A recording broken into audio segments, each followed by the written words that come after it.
Ladies and gentlemen, what if I told you that your peace has never been in other people's hands? Not in what they say, not in what they do, not even in how much they try to hurt you. The truth is, no one has ever truly made you angry. They've only revealed where you haven't healed. Most people spend their lives reacting, emotional puppets pulled by strings. They refuse to see. One comment ruins their day, one betrayal breaks their spirit.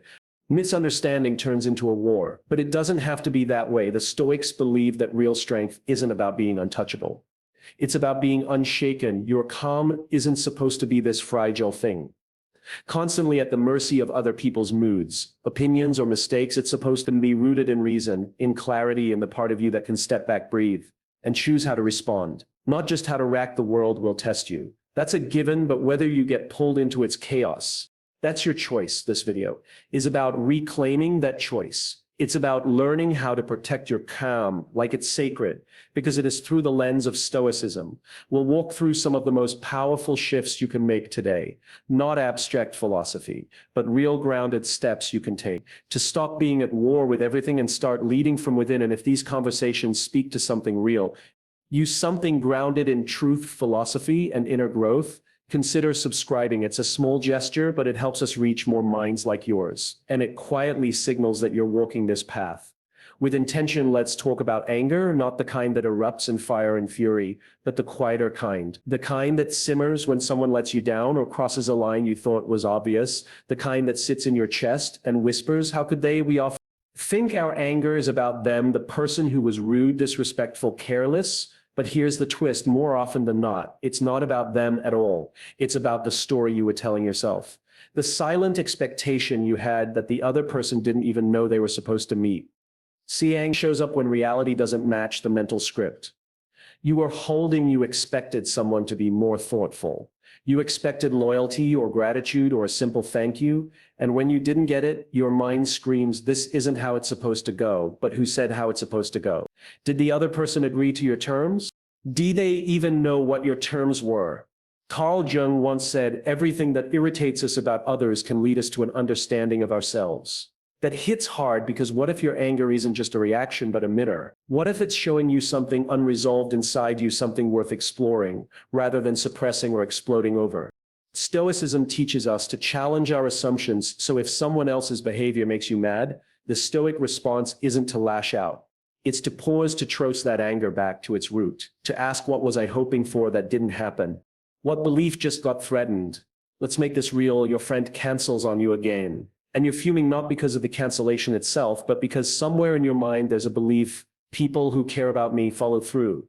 They don't flake, and maybe that belief comes from past letdowns, maybe from a place where you felt unimportant or forgotten. That's not weakness. It's human, but the key is recognizing that the anger isn't about this one canceled plan. It's about a deeper wound being touched. Socrates once said, the unexamined life is not worth living. And when it comes to emotion, especially anger, examining it is where the wisdom lives. Instead of reacting blindly, you start asking, why did this bother me so much? Why this and why now? And just like that, you go from being controlled by your emotions to learning from them. Aristotle believed that anyone can become angry.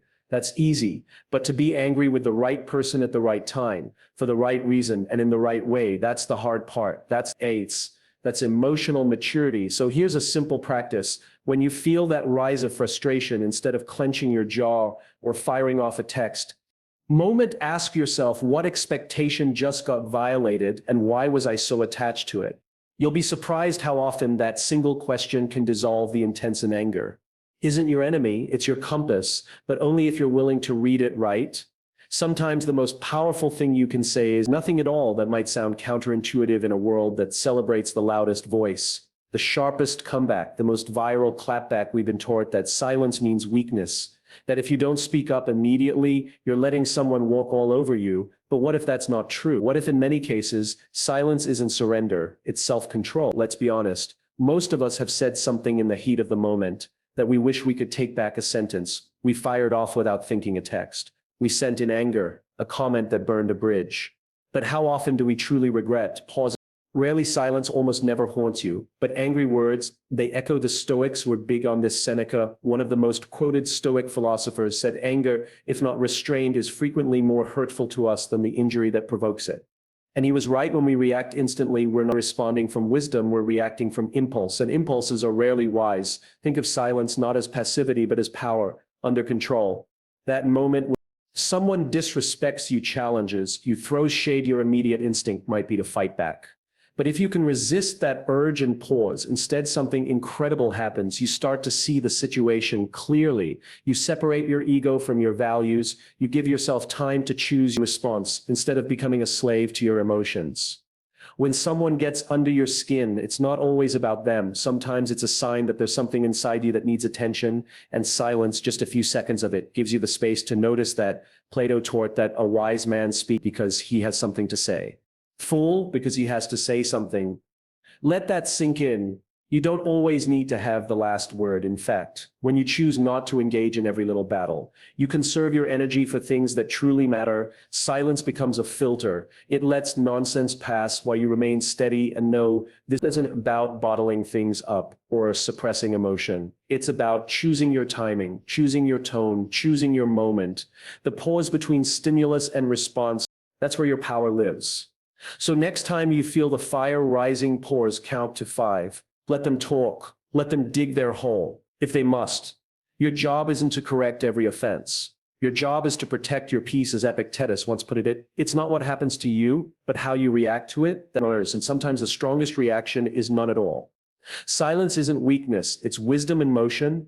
There's something strange that happens when you stop taking life so seriously, not in the careless avoid your problems kind of way, but in the grounded, I'm in letting this nonsense steal my peace kind of way. Life throws curveballs daily. A rude driver, a passive-aggressive comment at work, a plan that gets derailed for the 3rd time this week. And yet we act shocked every time, like we expect the world to suddenly behave. But here's a truth. The Stoics knew, well, suffering increases when you demand that reality be different than it is. Marcus Aurelius wrote, if you were distressed by anything external, the pain is not due to the thing itself, but to your estimate of it. And what better way to challenge that estimate than with a laugh? Because here's the thing, laughter isn't weakness. It's resistance. It's your soul refusing to be shaped by pettiness.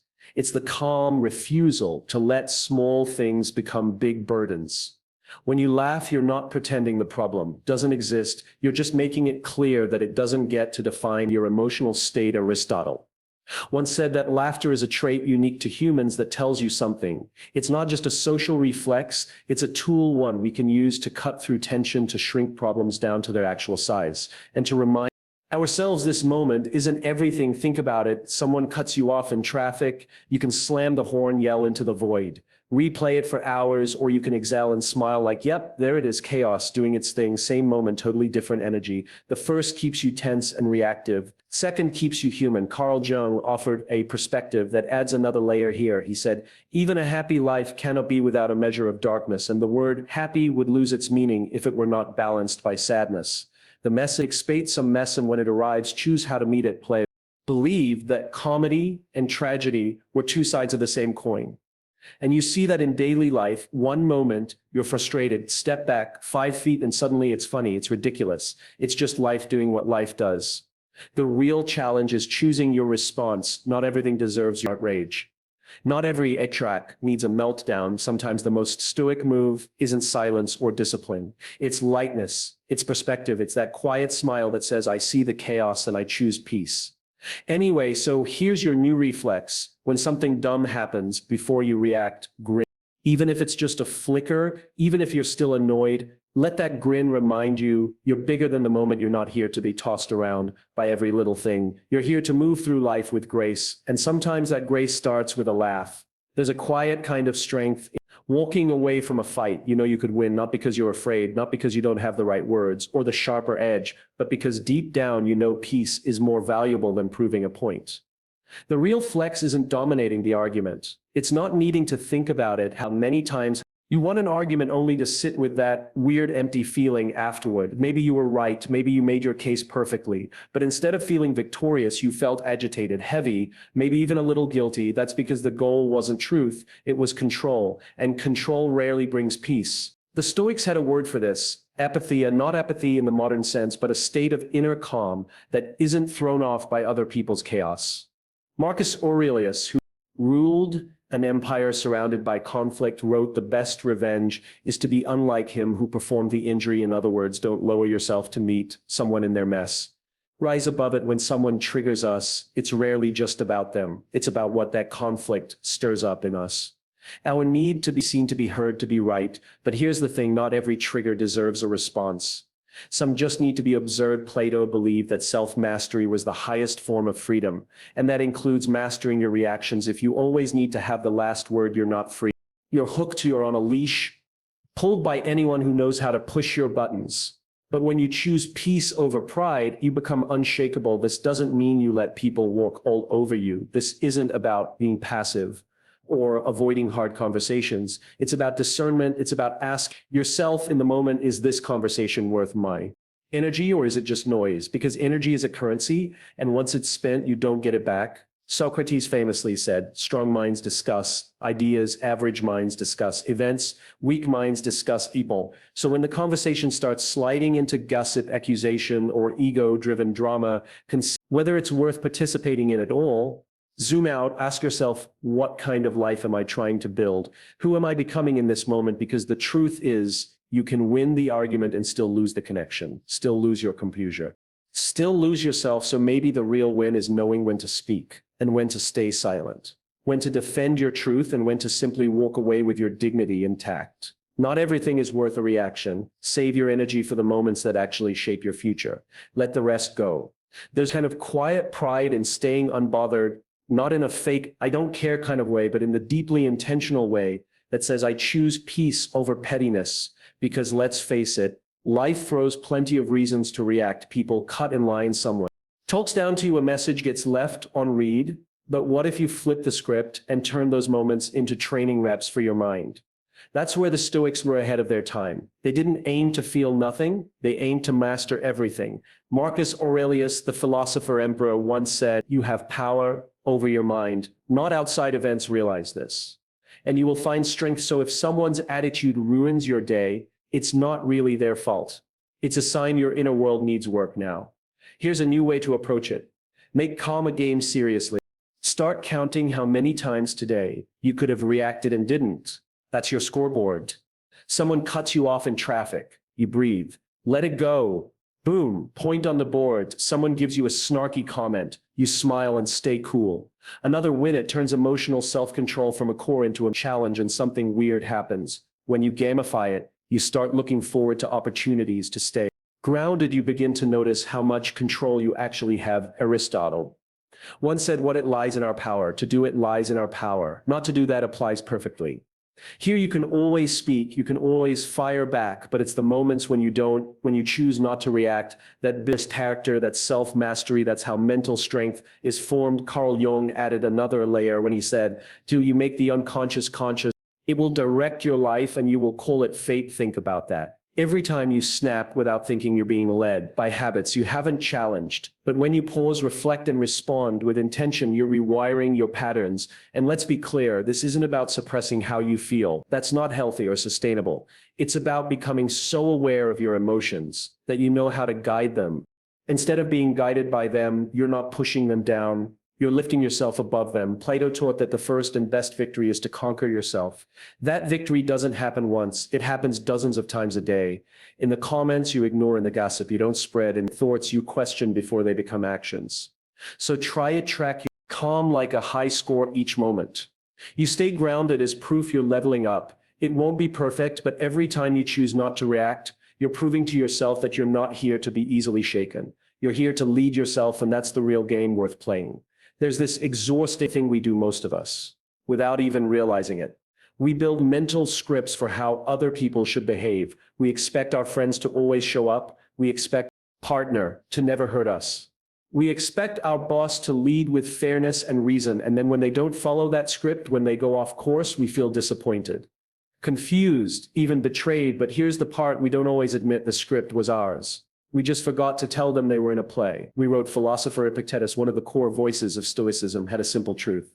Some things are up to us and some are not. That's it. That's the line. And it's a hard pill to swallow until you realize how much peace is hidden inside that awareness. Because the moment you stop expecting people to be different than they are and start focusing on how you show up in response, You reclaim your sanity. You suffer less when you stop arguing with reality. You stop waking up every day, waiting for people to get it for life, to suddenly make sense for the unfairness, to correct itself. Plato once said reality is created by the mind. We can change our reality by changing our mind, and that's what Stoicism encourages. A shift in perception, not perfection from the world around you. Carl Jung added depth to this idea when he wrote, "We cannot change anything until we accept it." Think about that. The longer you resist what is the longer, it owns you. The boss stays unfair, the friend keeps laking, the relationship doesn't evolve. And every time you give your emotional energy to the same loop, why are they like this? That question never brings clarity. It just drains you. Instead, ask the question the Stoics asked, what is in my control right now? Not can I make them change, but can I control how much space I give them in my mind? Can I control my reaction? Can I control whether I let their behavior dictate my peace? SuccessStories taught that the secret of change is to focus all your energy not on fighting the old, but on building the new. That includes your mindset. When you stop demanding that others behave in a way that comforts you, you become less reactive, less disappointed, and more grounded. You start living in reality, not in the fantasy version of how you wish things were. Acceptance isn't giving up, it's leveling up. It's saying, I see what this is, I don't love it, but I won't let it own me. Once you stop needing everyone around you to act right for you to feel right, you begin to feel a new kind of freedom, a calm that isn't dependent on conditions, a peace that isn't borrowed, it's built, and that's where your real power begins. We're wired to take things personally, it's almost automatic. Someone doesn't text back a coworker, gives a cold stare, a friend pulls away without explanation, and our minds jump straight to self-blame. Did I say something wrong? Are they mad at me? Did I mess up? But here's the thing, most of the time it's not about you at all. The truth is people carry whole worlds, inside them unseen stress, insecurities, distractions, pain, and sometimes you just happen to be standing close. When those things leak out, Marcus Aurelius, the Stoic emperor, said, when you wake up in the morning, tell yourself the people I deal with today will be meddling, ungrateful, arrogant, dishonest, jealous, and surly. That wasn't pessimism, it was preparation. He understood that most people act from their own noise, not out of personal attack. So why take their behavior so personally? When someone's actions sting, that's often a signal pointing back to something inside us, maybe an old wound, maybe a need for validation, but the mistake is thinking it's always a reflection of your worth. It's not. Plato taught that we see the world, not as it is, but as we are. Our filters shaped by past experiences and emotional states can twist a neutral event into something that feels deeply personal. So someone snaps at you, your reaction might be more about how you interpret it than what they actually meant. That's why the Stoic practice of distinguishing appearances from reality is so powerful. You pause, you look again, you say, what else could this mean? Think of it like this. You're not the center of everyone's story, and that's not a bad thing. It's actually freeing because it means you don't have to carry their energy, don't have to fix their moods, you don't have to own their reactions. Aristotle said to avoid criticism, say nothing, do nothing, be nothing, but even that wouldn't guarantee peace because people will still project their inner chaos onto you. So what do? You create space, emotional distance, enough room to say, maybe this isn't mine, to hold you, remind yourself over and over if needed. What if this isn't even about me? That single thought can be a shield, soft but strong. Socrates believed that wisdom begins in knowing how little we actually know, and that includes knowing why people behave the way they do. So stop filling in their silence with self-blame. Stop interpreting every weird mood as a reflection of your flaws. You are not responsible for the storm someone else is fighting. You're only responsible for not letting it drag you under. That's Stoic strength, responding with clarity, not confusion, holding your center even when others lose theirs, and realizing that sometimes the kindest thing you can do for yourself is not to take it personally. There's something addictive about anger in the moment. It feels like armor. You feel sharp, alert, ready to strike. Your heart's pounding. Your words get faster, louder. It feels like power, like control. But then the dust settles and what's left, regret, distance, that awkward silence after something's been said that can't be unsaid, broken trust that might never fully heal. Anger is a master of disguise. It shows up dressed like strength, but deep down it's often just fear or pain.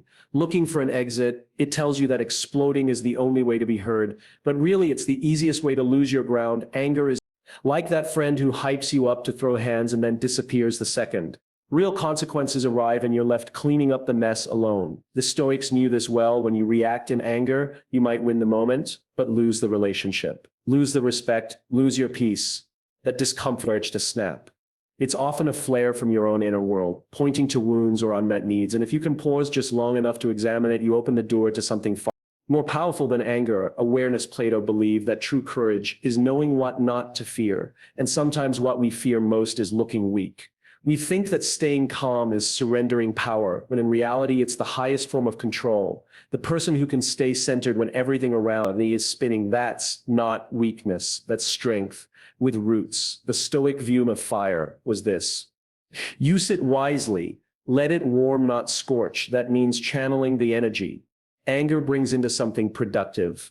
Let it fuel a boundary, a blow up, let it sharpen your clarity, not your tongue.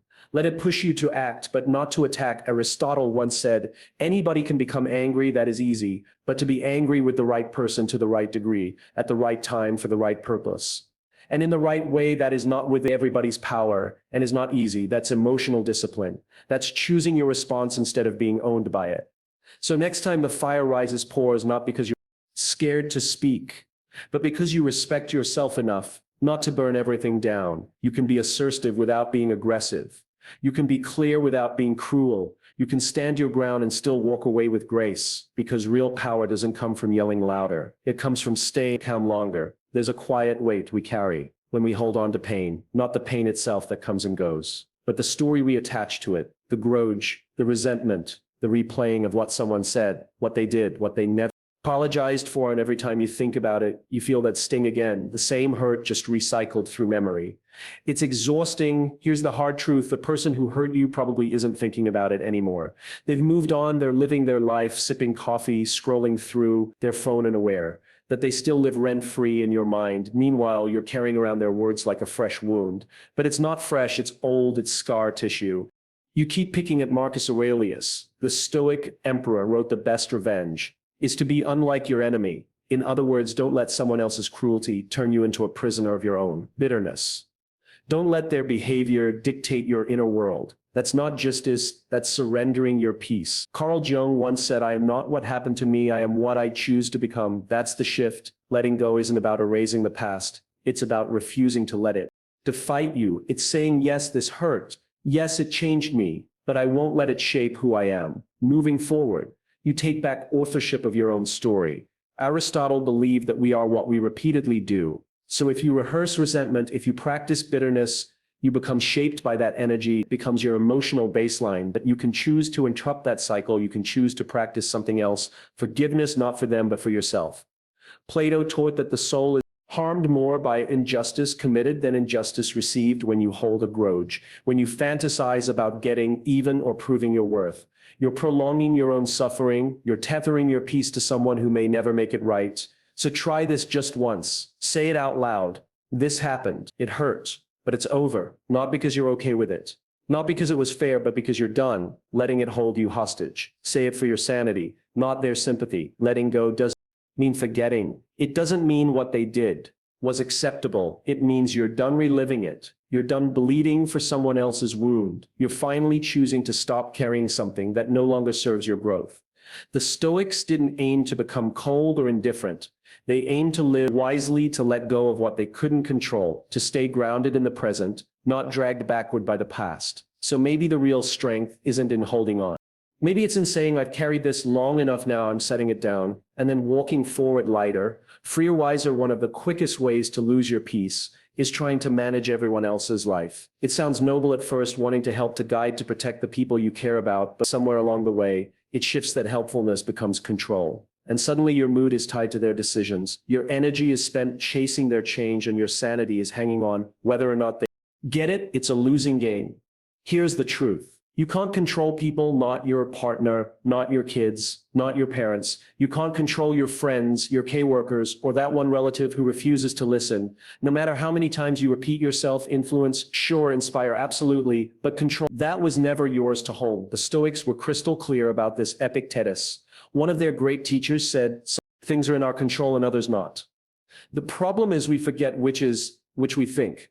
If we just say it the right way, if we just care hard enough, people will change. But change doesn't happen on your timeline. It happens on theirs, if it happens at all. Carl Jung offered a powerful insight when he said, knowing your own